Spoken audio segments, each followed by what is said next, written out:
The USS Nimitz, an aircraft carrier armed with some of the world's most advanced fighter jets, has been deployed to the Middle East region. But here is what I know for a fact that majority of Americans and non-Americans alike watching the war do not know. It's a terrifying possibility, but that should not mean I don't discuss it.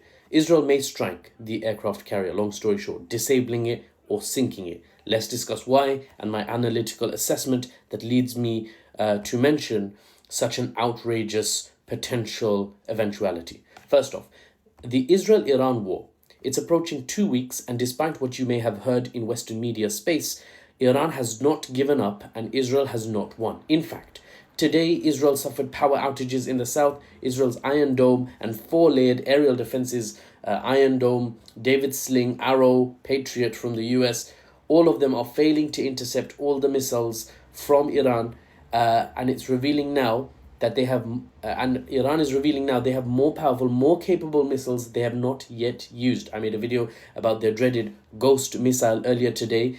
Check that out afterwards. So this war is far from having a clear winner and loser just yet. Now, as you know, if you've watched my previous videos, my analytical assessment is that Israel needs to drag the US into the war on Israel's side to achieve its wider strategic objective in the region, the Israeli wider goal, the ambition in the Middle East, which is to destroy Iran, as it's the only state in the region that stands in direct and open opposition to Israel. Once Iran is disabled, every other nation won't really have a particular direct desire to threaten Israel, and Israel can in the future, 5 years, 10 years, 15 years from now, they might be able to attempt a gambit to expand their own territory into a greater Israel, maybe even a year from now. It could be very soon.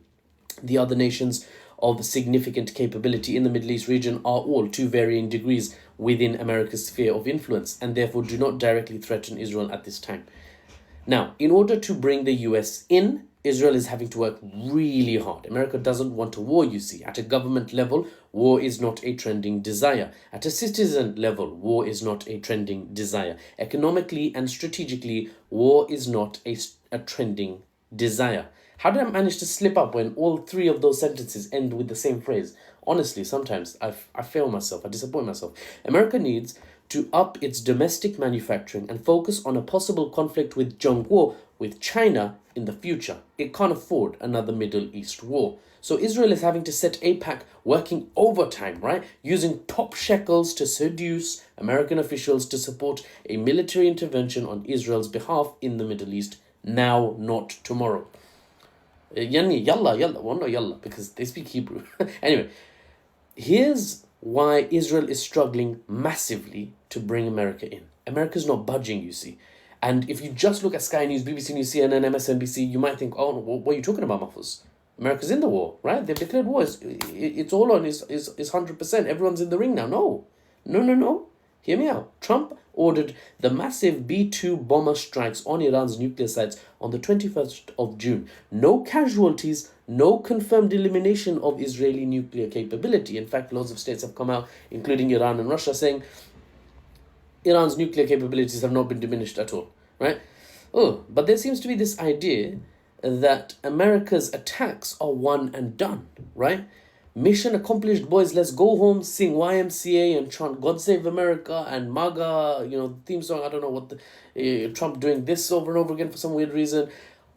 Let's just do that. Watch the Super Bowl, do American things, right? Like walk across the street and, get nearly hit by a car and then say, hey, I'm walking over here, right? Do American things, right? We came in, we attacked, we're now going home. This is the sort of narrative at the moment in American media, in American discourse. So Israel is in panic. Why? Because Iran is looking dangerously reserved. It's looking very held back. It's very, very composed. And they're thinking, what? How? Are these like bloodthirsty maniacs? Turns out no. Iran got bombed by America. They're not reacting. Do something. That's what Israel needs. They want Iran to do something desperately. That's Israel's frustration. It thought these guys are supposed to be these uncivilized, out-of-control barbarians. Why are they not taking the bait? I'm losing my mind. Why are they not losing their mind? Right? Why aren't they rushing into a fight, tripping over each other's thobes and turbans or whatever they wear, right? So you see, Iran is foiling Israel's plans by doing nothing, by not striking America back. Sorry, the turban joke I just made up got me. I'm just imagining some turban falling off and tripping. Anyway, it's not. Where was I? Where was I? I've lost my train of thought. No, I'll have to edit this now. Okay, go ahead. I was gonna say, it's not easy for Iran holding back, by the way. There's huge pressure on the Iranian state to attack America in response to America's bombings. But that sort of response would play right into Israel's hands, right into their hands. So they are, so far at least, at the time of this recording, God, what kind of coincidence would that be if they attacked in this time? Iran's, at the time of this recording, are holding back, right? So here I come with the dreaded possibility, the title of this video, which has probably disappeared now because I do that so that my head's not cut off. I've got a huge head.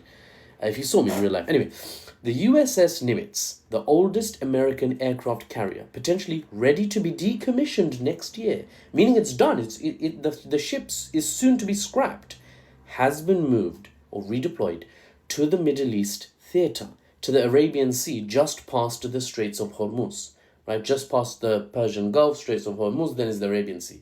That's where it's going.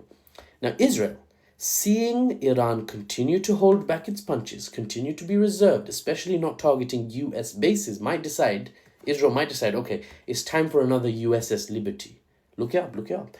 They might decide it's time for another Lavon affair. Look it up.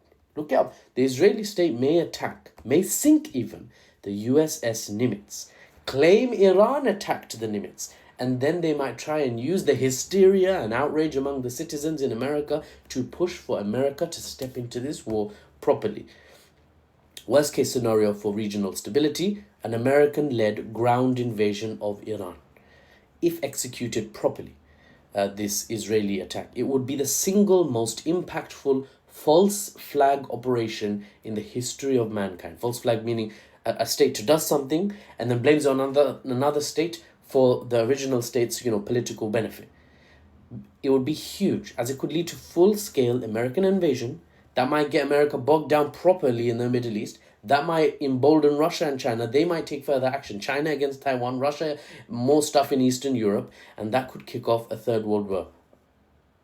I managed to fail saying world war. Okay, a third world war. In which case, head south to America, head to South America or Africa, and hope your governments stay well clear of the chaos. In summary, the Nimitz might be Israel's insurance policy to make sure the US enters the war, even if Iran, after so many one-sided escalations, even after everything that's been done to Iran, if Iran decide not to take the bait, what better target to use as a false flag than a aircraft carrier that was about to be decommissioned anyway? There's no problem with that, right? Time will tell how things turn out, and I'll continue to report to you the news and the analysis unbiased and without the Western spin. Thank you all for your support, and a final request before the end of this video. If you have any geopolitical questions, drop them in the comments, or if you look through the comments and you see some questions that you think, oh, that would make a juicy video by Mahfouz, like that comment, basically bump it up like how it works on Reddit, and if I see the comment and I think, okay, I've got the research, I've got the understanding for this, you got yourself a video, and I'll thank you who asked the question initially. I'm Mahfouz, and I'll see you on the next one.